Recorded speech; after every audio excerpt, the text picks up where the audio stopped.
Welcome to Taking Stock for the week ending 19th of June 2026. My name is Jason Yin, and joining me today is my colleague Charlie Song. Welcome on board, Charlie. Thanks for having me, Jason.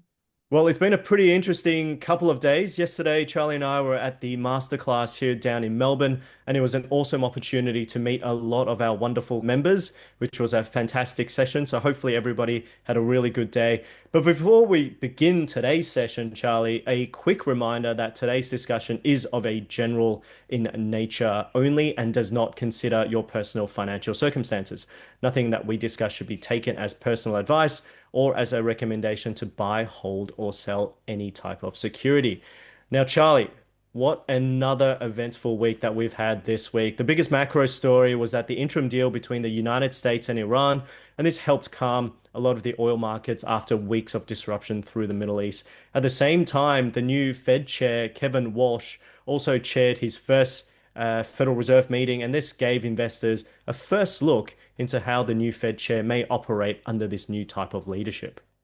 Yeah, that's right, Jason. Oil has been a major concern because higher energy prices feed directly into inflation, transport costs, and company margins. After the US and Iran agreed to an interim framework to end hostilities and reopen the Strait of Hormuz, oil prices have fallen sharply. That's taken some pressure off inflation expectations, though the deal still needs to hold over the coming months.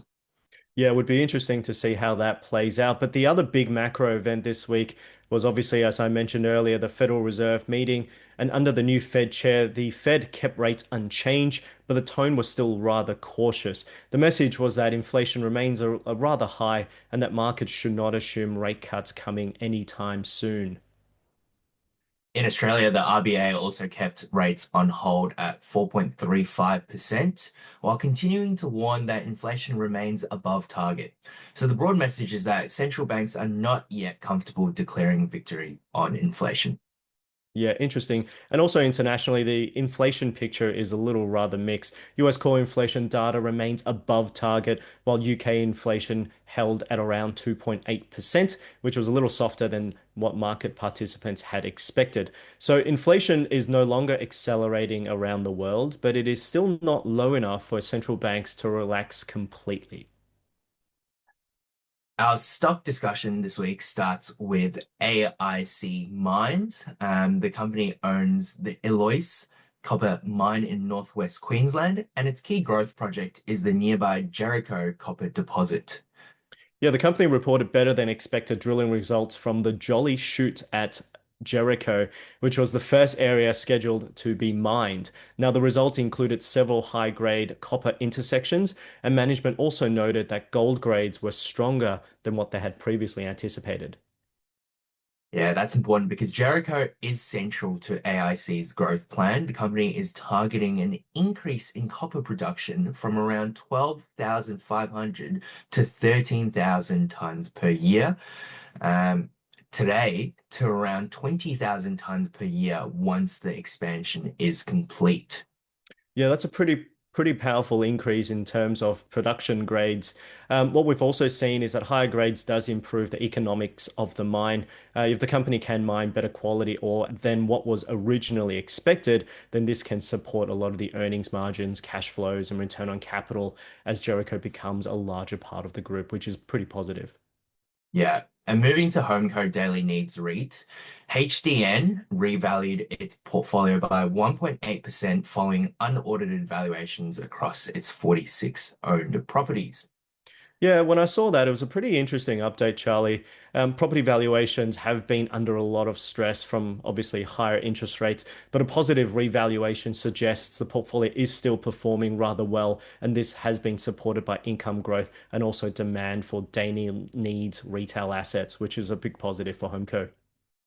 Yeah, and HomeCo's daily needs portfolio is focused on everyday retail uses such as supermarkets, convenience retail, health, and other essential services. These are generally more defensive than discretionary shopping centers because customers still need to visit these locations regardless of the economic cycle. Yeah, that's right. It's good to see some of that defensibility come through.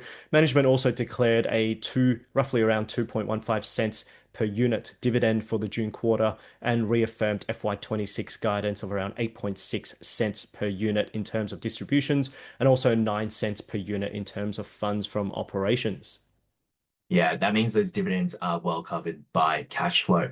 The third company we're going to look at is Wesfarmers, which held its strategy day last week. Yeah, the company remains one of the best examples on the AXX of disciplined portfolio management. The company, as you know, owns Bunnings, Kmart Group, Officeworks, their chemicals division, and also Wesfarmers Health, which is a new segment that they recently got into. But its strategy is built around expanding markets, improving productivity, and also allocating that capital rather carefully as well.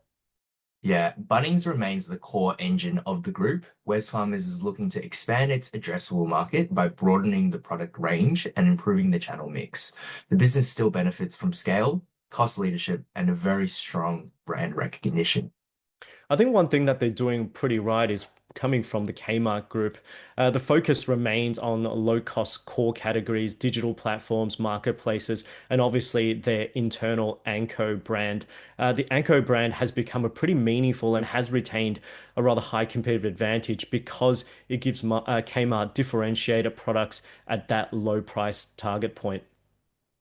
Yeah, and maybe something a bit different is Officeworks. That's more of a transformation story at the moment. Wesfarmers is trying to reduce costs, simplify sourcing, and close underperforming sites, while also placing more emphasis on business-to-business products and education customers. Yeah, under the WES CEF, which is their materials and chemicals division, that continues to progress rather well with exposures to lithium chemicals, energy, and fertilizers within that portfolio. Lithium remains a very long-term growth opportunity, and although the returns will depend heavily in terms of commodity pricing, this is expected to continue on with with a long growth runway. Coming back to Wesfarmers Health. This division has also been in a little bit of a turnaround mode with Priceline and also the broader health and beauty platform needing a little bit of better scale and better operating efficiency. Yeah, they're still trying to catch up to the market leaders who, as you know, are Chemist Warehouse and part Mm. of the Sigma group. The market did respond relatively positively to the strategy day. Wesfarmers shares rose around 4% on the day that the strategy day was released. That reaction does reflect some degree of investor confidence in the group's track record. And Wesfarmers isn't really promising just one single dramatic growth story. It is messaging to the market that it's compounding value across multiple divisions through cost leadership, productivity, digital capability, and disciplined capital allocation.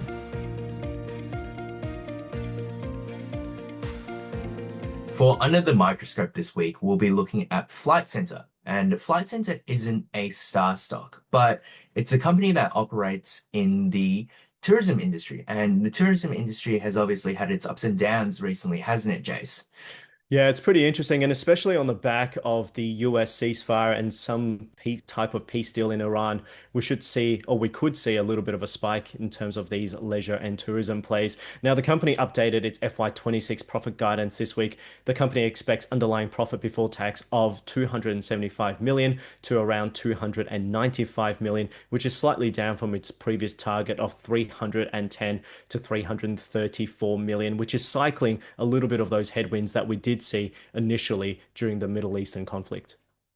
Yeah, and management said the downgrade was driven by that conflict, disrupting short-term leisure travel, especially routes to the UK and Europe that usually transit through the Middle East.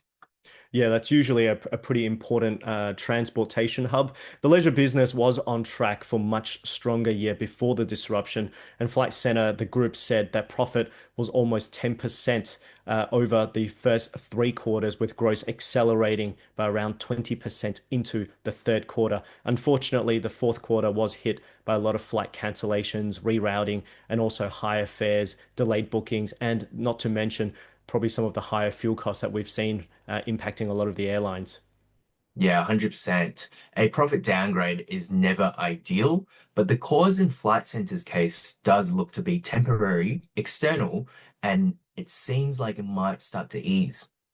Yeah, so as I said, mentioned earlier, the US-Iran peace deal, hoping that that agreement would ease some of the travel warnings provided and provides a clearer runway as we head into FY27. Management also noted that inquiry levels remain rather healthy, which seems to suggest that customers may be delaying travel rather than abandoning it altogether. Yeah, and the corporate travel business is also important, especially now that corporate travel is not really Tied up in its own issues. it has its own issues and it's not really going to be as big of a player going forward. So this is where Flight Centre could potentially win some market share. Hmm. The corporate travel business was less affected by the Middle East disruption and remains on track to deliver strong FY26 profit growth. That gives the group some balance because corporate travel is less dependent on that long haul leisure sentiment. Yeah, it's also interesting. The company announced an additional buyback of up to $200 million worth of stock, and the market appeared to take that update relatively well. Share price rose around 6% after the announcement, and also some of the travel warning changes. Yeah, and Flight Centre's always been exposed to external shocks, hasn't it, Jace? Yeah. It's been exposed to a pandemic, wars, fuel prices, currency swings, and travel warnings. The key question really is whether the company does recover and when conditions normalize, how profitable the business really is going to be. The company currently trades at a price to earnings ratio of around 25 times.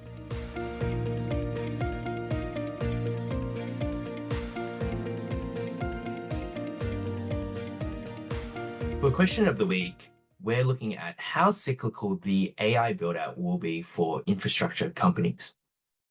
Yeah, this is a pretty interesting point, Charlie, and something that we spoke to in depth in terms of our masterclass down here in Melbourne yesterday. But the key point is that AI demand can be rather structural, while AI related spending can still have a little bit of those cyclical elements that we have seen. Those two ideas can also be both true at the same time. Now, we know that the world may need far more greater computing power, data centers, electricity, and networking infrastructure over the longer term, but the spending needed to build out that capacity may still come in waves. Yeah, we're looking at this in two scenarios. The first scenario we're looking at is a boom and bust cycle. So in that scenario, we have chip makers, data center operators, electrical contractors, power equipment suppliers, and other infrastructure companies all expanding capacity aggressively at the same time to meet demand. Now, if we assume every AI demand will keep growing at the same pace, the industry can obviously overbuild. Customers may bring down a lot of the forward orders.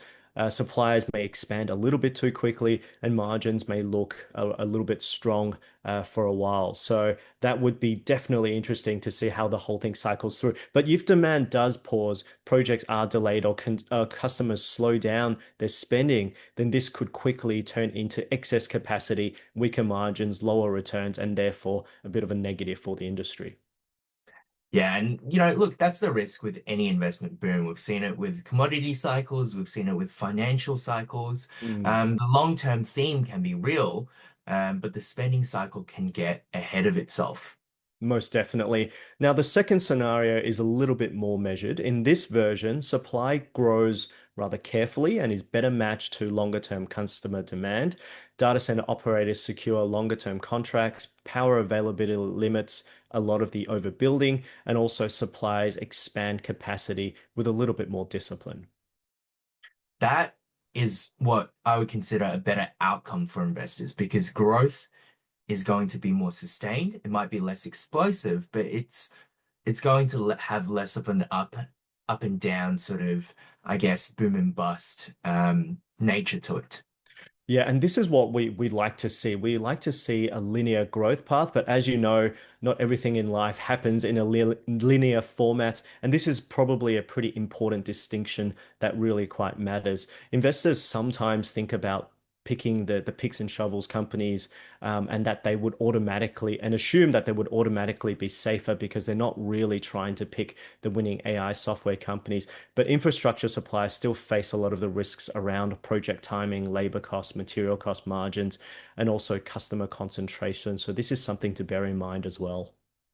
Yeah, we think the question investors should really be asking isn't the question, is this company exposed to AI? Rather, they should be asking, can this company turn AI related demand into sustainable earnings and strong returns? And that's, I think, is a really good way to look at it. Structural growth is obviously an attractive thing, but only if that translates into real profits, cash flow, and also return on capital. So the best opportunities come from separating a lot of the genuine long-term value creators from some of the short-term excitement that we see across the whole industry. So that is something to definitely keep an eye out for. Well, we've had a really good session, Charlie. That brings us to a close for another week of Taking Stock. Thank you so much for joining me. Thank you, Jason. Well, until next time, have a happy, healthy, and prosperous week ahead.